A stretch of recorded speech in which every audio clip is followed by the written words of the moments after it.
Hey guys, welcome to Kevin's Kitchen. Are you craving for something seafood? No worries. Today I'm going to show you how to make the delicious prawn curry recipe. This recipe comes with a thick potato gravy and packs a really delicious punch.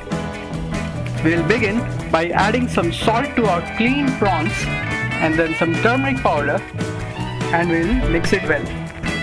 Now we will leave our marinated prawns for 10 to 15 minutes. Now we will fry our marinated prawns for 5 to 7 minutes until they are golden brown.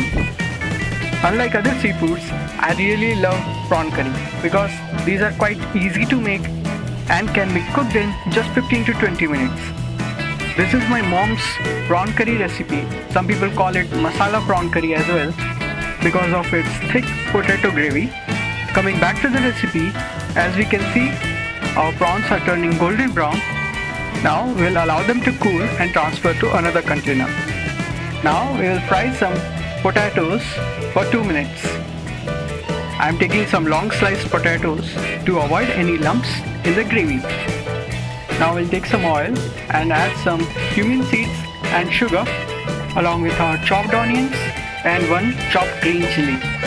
We'll fry them well for 1 minute on medium flame, and then we'll add 1 spoon of ginger garlic paste, followed by 1 spoon of red chili powder, 1 spoon of turmeric powder, and 1 spoon of coriander powder.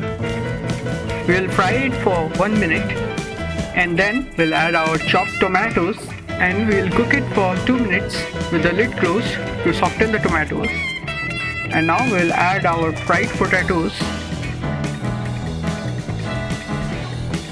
followed by our fried prawns. We'll fry everything for 1 minute, and then we'll add 1 spoon of salt, and we will cook everything for 1 minute with the lid closed. Now that our masala is ready, we'll add 1 bowl of water. That's approximately 500 ml of water. We are taking a bit of extra water because our potatoes and prawns will absorb the water. Now we'll cook our prawn curry for 10 minutes on high flame with the lid closed. Now for the finishing touch, we'll take 1 clove, 1 cardamom, 1 basil leaf and 1 spoon cinnamon, and we'll crush it in a mortar and add it to our curry. We will cook our curry for 30 seconds more, and then we'll transfer our prawn curry to the serving dish. And voila, our delicious prawn curry is ready. The thick gravy and the juicy prawns are definitely going to make your day. So bon appetit and see you until next time. Hey, nobody touches my prawns! For more videos, please like, share and subscribe. Take care of yourself and see you until next time. Thank you for watching.